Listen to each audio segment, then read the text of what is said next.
Welcome back to Welsh Miniature Board Gamer, and today we're going to have an unboxing and review of these Oathmark dwarf infantry. So first of all, there's quite a few dwarves out for Oathmark at the moment. There's the infantry, which this box set. There's the light infantry, and I think there's like a heavy infantry. So this is the middle of the armoured scale for them. So first of all, yeah, there are 30 multi-part miniatures and there are 28mm figures. So there's a lot in the box that you can get started with. And as usual, there's a little blurb about them, and they are 30 multi-part hard plastic 28mm figures, and they're sort of that Frostgrave, North Star miniature style miniatures.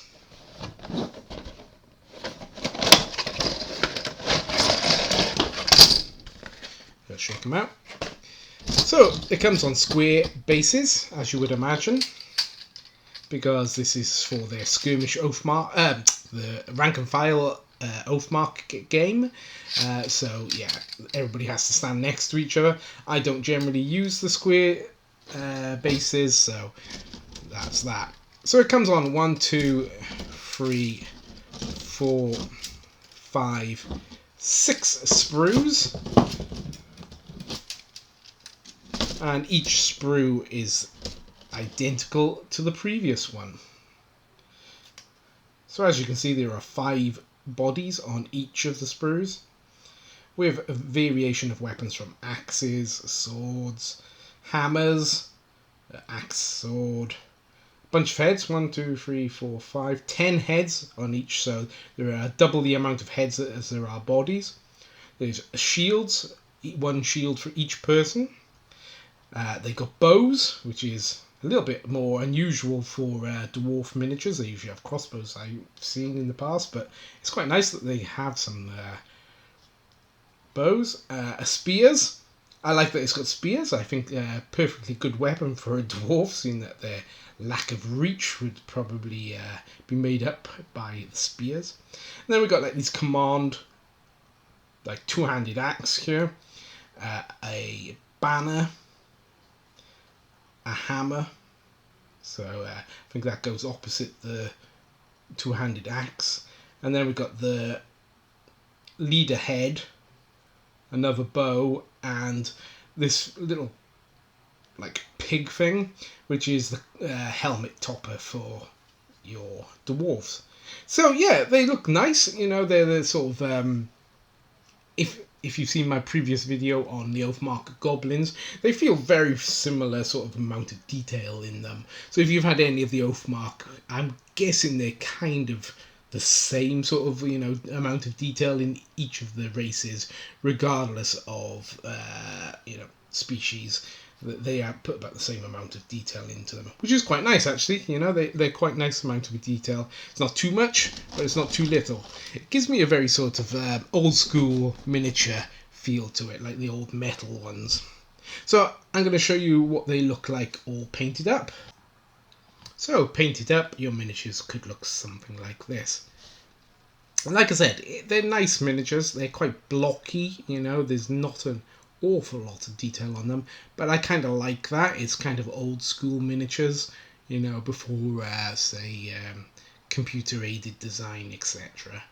These are much more hand sculpt looking.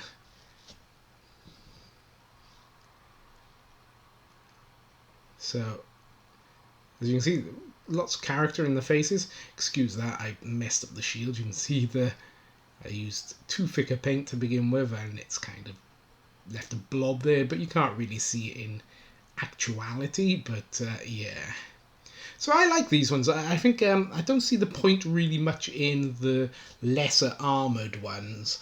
I think they, in my sort of world, I think a dwarf would always have a chain shirt, if nothing else, even if it was his grandfather's hand-me-down or something, So even like militia would have sort of this minimum armor. So yeah, I wouldn't. I don't see much point in the lesser armored miniatures.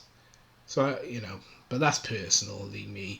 You know, the heavy ones, yes, they look really nice. But I kind of like these ones. These are more like adventurers or militiamen, and I think they suit, you know, sort of Rangers of Shadow Deep and, you know, adventurer type games.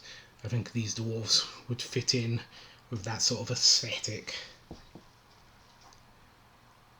And I've made a lot of them so that they can be used in stuff like Frostgrave, Ghost Archipelago, Rangers of Shadow Deep, that sort of thing, you know. So this guy would be a hand weapon with no shield. I think it's a man-at-arms, maybe? I forget now. But yeah, you know, so they've all got their equivalent for, yeah, the skirmish games I play. All in all, I think these are really nice miniatures, and especially for how many you get for the price, you know, I definitely can't fault them at all. Now, these are pretty rudimentary paint jobs, but, you know, they do, and they do, and they're quite nice. Nice little detail. I try to use like bolder colours for these. It's not something I usually do for fantasy miniatures. I usually go quite drab and dreary, but I decided for these I was going to go a bit brighter. Now this guy I messed up a little bit. He's got the arms from a Ghost Archipelago crewman's sprue, so they kind of fit right, apart from I sort of misaligned them, and if you can see that, yeah, it's not quite right. But, you know, from a distance on the tabletop, you're not going to be able to see that it's not right. But they do kind of fit, you know. They don't look stupidly long, his arms. If I bring in one of the ones with the arms that actually came with them, yeah, they're a bit longer, you know, a bit sort of proportionally, he's a bit more aped. But not terribly, and I don't think it really shows up too badly. So then we've got one of the spear dwarfs, which I like. I think it's nice that they've actually put some spear dwarves in, you know. I think spears, like I said in the previous part, spears are a good weapon for a dwarf. Being a shorty, you know, can compensate for his slight reach problems. Right, so this one has got the arms of a cultist, I think. Frostgrave, not Ghost Archipelago, Shadow.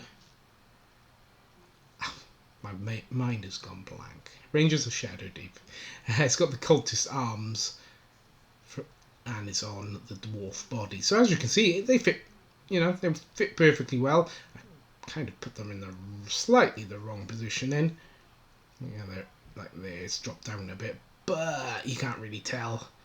But they do fit, and yeah, I like the faces. I think the faces on them are really good, really characterful, and yeah, they're not my best paint jobs.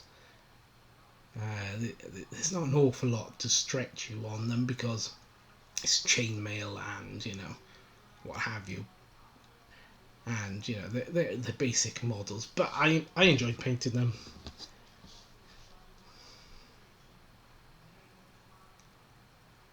So, strange, like hand painted. I'm terrible at doing freehand painting, so yeah, his shield, it's not exactly that fancy, but there's the hammers. I like the hammers. I think the hammer's a good weapon for the dwarves also. I think it sort of suits most worlds' ideas of a dwarf.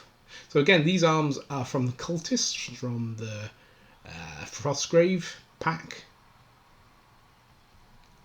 So as you can see, they fit on quite really well, and that weapon is a dwarf weapon if I've ever seen one. So all in all, my review on these are, they're really nice miniatures, and yeah, I would highly recommend them if you want, you know, some dwarves to fill out your table, you know, maybe mix them in with some other brand dwarves, and you'd have a nice collection here. So this is that headpiece I was on about for his helmet. So this is the leader's arm holding the axe, leader's head with the funny plumage, hog or boar. But yeah, so that's it. I hope you enjoyed the video, and if you do, please leave a like, etc. But until next time, it's going to be goodbye from me, Welsh Miniature Board Gamer.